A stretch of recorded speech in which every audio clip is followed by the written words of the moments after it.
எங்க போறோம்? சத்தமே இல்ல. இதுல சத்தம் வர மாட்டேங்குது. எங்க போறோம்? உம்ராக்கு போறோம். பேச்சுல சத்தம் வருது. எங்க போறோம்? உம்ராக்காக போறோம். யாருக்காக போறோம்? யாருக்காக? அல்லாஹ்வுக்காக. அதுல ஏதாவது டவுட் இருக்கா?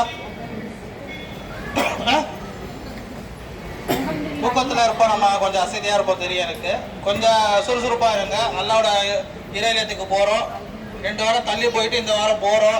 ஏன் அப்போ சோம்பேறி நல்லா ஸ்பிரிட்டா போகணும் இன்ஷா அல்லாஹ். சரிங்களா? அல்லாஹ்வோட அழைப்பு வந்திருக்கு. இன்ஷா அல்லாஹ் ஸ்பிரிட்டா போகணும். சோம்பேறி போன இருக்கக்கூடாது. இப்போ எங்க போறோம்? உம்ராக்காக போறோம். யாருக்காக போறோம்? அல்லாஹ்வுக்காக. அல்லாஹ் திரும்ப குர்ஆன் சொல்றான், வாத்திமுல் ஹஜ்ஜ வல் உம்ரத லில்லாஹ். ஹஜ்ஜையும் உம்ராவையும் எனக்காக பண்ணுங்க சொல்றான்ல. லில்லாஹ். வேற எந்த பயணத்திலையும் அல்லாஹ் லில்லான்னு சொல்றானா? தொழுகையை நிறைவேற்றுங்கள், ஜகாத்து கொடுங்கன்னு சொல்றான். நோன்பு வைங்க, ஜகாத்து கொடுங்கன்னு சொல்றான். ஆனா அங்க லில்லான்னு சொல்றது இல்ல. ஆனா இந்த ஒரு பயத்துல இல்ல, லில்லா எனக்காக வாங்கன்னு சொல்றான். ஏன் மத்த இபாதத்திலேயே சொல்லி இருக்கலாம்ல அல்லாஹ்? இல்லையா? சொல்லல. இந்த பயணத்தை மட்டும் அல்லாஹ் லில்லான்னு சொல்றான். ஏன்னா இந்த பயணத்துல ஷைத்தான் வந்து நம்மள நிறைய பெருமை சேர்க்க வருவான். நம்ம ஒரு பரவலான தொழுகைக்கு போறோம், ஃபஜ்ருக்கு போறோம், ஸுஹருக்கு போறோம், என்ன சொல்லிட்டு போறோமா? இல்ல. நீங்க திரும்ப ஃபஜ்ர் போறோம்னா அல்லாஹ் மாத்திரம் தான் தெரியும், இல்லையா? ஆனா இந்த பயணத்துல என்ன பண்ணுவோம்? பாக்குறோம், எல்லாத்துக்கும் அஜஸ்லாம் வரைக்கும் உம்ரா போறேன், அஜஸ்லாம் வரைக்கும் உம்ரா போறேன்னு சொல்லியிருப்போம், இல்லையா? சொல்லியிருப்போம். அது இருக்கக்கூடாது. இது முழுமையாக அல்லாஹ்வுக்கு தெரிஞ்சா போதும். இன்ஷா அல்லாஹ் அல்லாஹ்வுக்கு தெரியும். ஏதோ கடைசி நேரத்தில் உங்க சொந்த பந்தங்கள் உங்களுடைய ரத்த உறவுக்கு சொல்லிட்டு போனீங்கன்னா அல்ஹம்துலில்லாஹ் முசாஃபா பண்ணிட்டு. ஆனா இதுக்காகவே ஒரு பெரிய விருந்து, தியாவத்து, ஜியாஃபத்து இதெல்லாம் இருக்கக்கூடாது. இது ஒரு சுன்னத்தான அமலுக்கு போறோம். ஆனா ஒரு பரவலான தொழுகைக்கு நம்ம போகும்போது யாருக்கும் சொல்லிட்டு போறது இல்லை, யாரையும் கூட்டிட்டும் போறது இல்லை. ஆனா அந்த அமலுக்கு தொழுகைக்கு மதிப்பே இல்லை.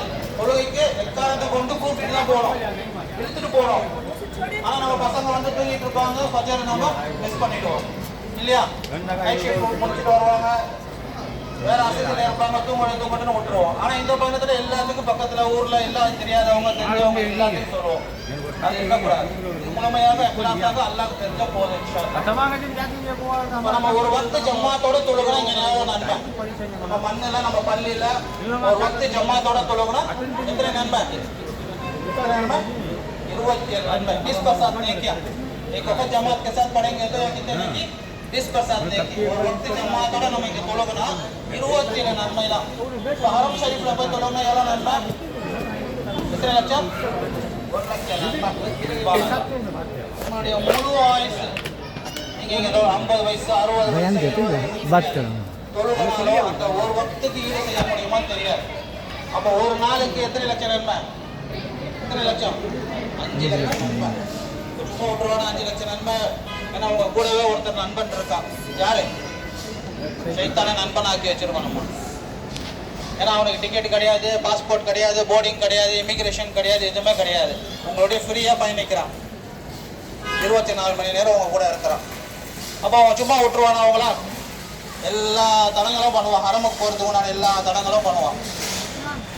அப்போதான் கால் வலி, முட்டு வலி, எல்லா வலியும் வரும். ஆனா ஒரு நாள் முழுசா நீங்க உங்களுக்கு ஷாப்பிங் கொடுத்தாலும் எந்த வலியும் வராது. டைமே பத்தாது, 24 மணி நேரம் பத்தாது ஷாப்பிங். இப்போ முதல் நாள் 2வது நாள் நம்ம ஆர்வத்தோட இருப்போம். ஹரம்ல உம்ரா பண்ணணும், தவாஃப் பண்ணோம், சஹி பண்ணோம்னு. 2வது நாள் 3வது நாள் எங்க நிற்போம்? எங்க இருப்போம்? எங்க இருப்போம்? ஷாப்பிங்ல இருப்போம், கடை தெருவில் இருப்போம். இந்த அஷராரியால், புர்கா, தொப்பி, ஜானிமாஸ் இதுக்காக இருப்போம். இந்த மண்ணடியில தான் இந்த குப்பை அங்க போகுது. திருப்பி அல்லாஹ்க்காக அந்த குப்பையை இங்கே எடுத்துட்டு வராதிங்க. அல்லாஹ்வுடைய அருளோட வாங்க, பாவமானிக்கோட வாங்க. மாற்றம் தெரியல. நீங்க போயிட்டு வந்த அப்புறமா ஒரு மாற்றம் தெரியல, உங்க சொந்த பந்தங்களுக்கே ஒரு மாற்றம் தெரியல. மாஷா அல்லாஹ்.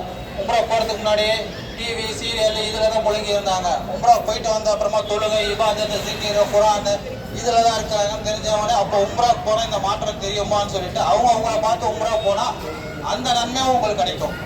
அப்போ ஒரு மாற்றம் தெரியல. மாற்றம் தெரியலன்னா பிரயோஜனம் இல்லை. ஏதோ ஊருக்காக போயிட்டு வந்தா திரும்பிட்டோம்னா இருக்கும், சுற்றுலா பயணம் மாதிரி ஆயிடும். அதுக்காக போகல.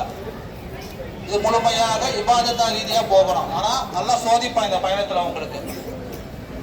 அல்லாஹ் என்ன சொல்றான்? லா இலாஹ இல்லல்லாஹ் சொல்லிட்டீங்கன்னாவே சோதனை தான் உங்களுக்கு. அடுத்தது ஈமான் உங்களுக்கு ஃப்ரீயா கிடைச்சிச்சு. நீங்க அதுக்காக எந்த தியாகமும் பண்ணல, ரத்தமோ எதுவுமே சிந்தல.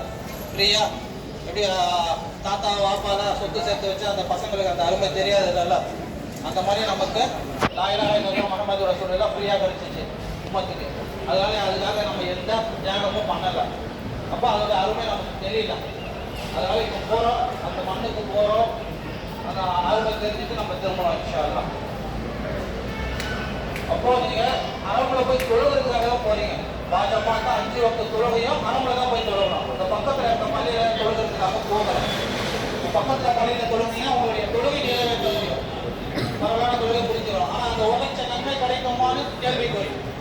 அப்போ 5 வக்தும் பாஜமாட்டா அரபுல போய் தான் தொழுகணும். காபத்துக்காக கண்ணால் பார்த்து தொழுகணும். அதுக்காக தான் நம்ம போறோம். சொந்த பந்தங்களை நம்மளுடைய மண்ணை தாய்மண்ணெல்லாம் விட்டுட்டு போறோம். இப்போ கொஞ்சம் தியாகம் பண்ணணும். உங்களுடைய நேரமா கஷ்டங்கள் எல்லாமே தியாகம் பண்ணாதான். இப்போ பரீட்சைக்கு நம்ம எப்படி படித்து ஒரு வருஷம் படித்து நம்ம எழுதி அதை பாஸாக பண்ணுறோம். அந்த மாதிரி இந்த 14 நாட்கள் உங்களுடைய பரீட்சை நாட்கள். எப்படி ரமலான் மாதத்துல எல்லாம் ஷைத்தானோட வாசலை மூடுறானோ, நீங்கள் இப்போ உம்ராவுக்கு போகிறீங்க, நீங்கள் ஒருத்தரை என்ன பண்ணணும்? சுவிட்ச் ஆஃப் பண்ணணும். யாரு? ஃபோனு. இல்லை, ஃபோன் தான் நீங்கள் பெரிய ஷைத்தான். முதல்ல ஷைத்தான் ரத்த நாளில் ஓடிட்டு இருந்தான்னு சொன்னாங்க, இப்போ கைக்கு வெளியில் வந்துட்டான். அதனால அதை சுவிட்ச் ஆஃப் பண்ணிங்கன்னா உங்களுடைய அமல்கள் நல்லாயிருக்கும். அது ஆன்ல இருந்தீங்கன்னா அது லிஸ்ட்டாக தான் வரும் உங்களுக்கு. இது வாங்கிட்டு வாங்க, அது வாங்கிட்டு வாங்க, இந்த குப்பை வாங்கிட்டு வாங்க, அந்த குப்பை வாங்கிட்டு வாங்கன்னு நீங்கள் அதுக்கு தான் அழிஞ்சிட்டு இருப்பீங்க. அப்போ ஷைத்தான் திசையை திருப்பிட்டு உங்களுக்கு கழுத்தை சுத்த விட்டுருவான். அப்போ நீங்கள் போன அமல்கள் இருக்க முடியாது. சரிங்களா? முடிஞ்ச அந்த 10 நாள் நீங்கள் மக்கால இருப்பீங்க. ஒரு குரானை ஓதி முடிக்கிறதுக்கு உண்டான முயற்சி செய்யுங்க இன்ஷா அல்லாஹ். ரூம் கொஞ்ச நேரம் ஓய்வெடுக்கிறது தான் ரூமு. மற்ற 24 மணி நேரம் நீங்கள் 20 மணி நேரம் ஹரமில் இருந்தீங்கனாலும் சிறந்தது. வெறும் காபத்தில் கண்ணால் பார்த்துட்டு இருந்தீங்கன்னாவே 20 ரஹமத் அல்லாஹ் கொடுத்துட்றான். வேறு எதுவுமே பண்ண தேவையில்லை. ஃபோனோ ஃபேஸ்புக்கோ வாட்ஸ்அப்பை பார்த்துட்டு இருந்தீங்க, எந்த ரஹமத்தும் வராது, ஷைத்தான் தான் வரும். அதனால் அந்த ஷைத்தானை சுவிட்ச் ஆஃப் பண்ணிட்டீங்கன்னா உங்களுக்கு அமல்கள் நல்லாயிருக்கும். ஒரு வக்து வீட்டில் போட்டுட்டு அல்ஹம்துலில்லாஹ் நல்லாயிருக்கும், அஸ்ஸலாமு அலைக்கும் துவா செஞ்சுன்னு வச்சுருங்க. வேறு கதையாக பேசிகிட்டு இருக்காதிங்க, இங்கேருந்து அங்கே, அங்கேருந்து இங்கே. ஒரு 14 நாட்கள் அல்லாஹ்வுக்காக தியாகம் பண்ணிட்டு போகணும். சரிங்களா? இன்ஷா அல்லாஹ். இப்போ நம்ம சென்னையிலேருந்து மஸ்கட் போக போகிறோம். மஸ்கட்லேருந்து ஜித்தா விமானம் மூலமாக போக போகிறோம். ஸோ ஆண்கள் எஹ்ராம் எல்லாமே இங்கே அடிச்சிருவீங்க. பெண்கள் நீங்கள் உங்களுடைய எஹ்ராம் ஹிஜாப் தான் எஹ்ராம், முடி தெரியக்கூடாது பெண்களுக்கு. உம்ரா